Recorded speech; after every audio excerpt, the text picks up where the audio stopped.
Hello guys, నిత్య అయితే వాళ్ళ నాన్న కోసం బాగా ఏడుస్తుందనమాట.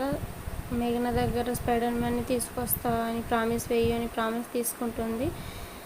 నిత్య బాగా అంటే బాగా ఏడుస్తుంది. సరే అని అన్న తర్వాత నిత్య బాగా హ్యాపీగా ఫీల్ అవుతుంది.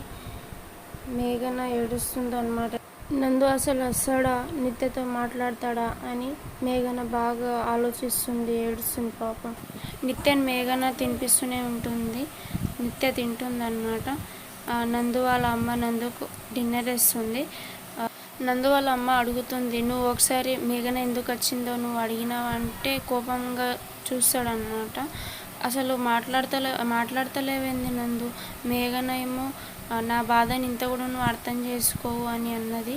పాపం మేఘన బాధన నందు అర్థం చేసుకుంటలేడు, కోపంగా మాట్లాడుతున్నాడు అనమాట వాళ్ళ అమ్మతో. వాళ్ళ అమ్మ ఎంత చెప్పినా అసలు నందుకు అర్థమే అవుతలేదు. అసలు నందు వాళ్ళ అమ్మ అంటుందన్నమాట, నువ్వు మేఘన గురించి ఒక్కసారి ఆలోచించురా, ఒకసారి మేఘన బాగా కష్టపడుతుంది, అసలు ఏందో ఆమె బాధ ఒకసారి తెలుసుకోరా అంటే, నేను తెలుసుకోనమ్మా, నాకేం అవసరం ఉంది అని ఆమె గురించి నేను తెలుసుకోవాలని అంటున్నాడు అనమాట.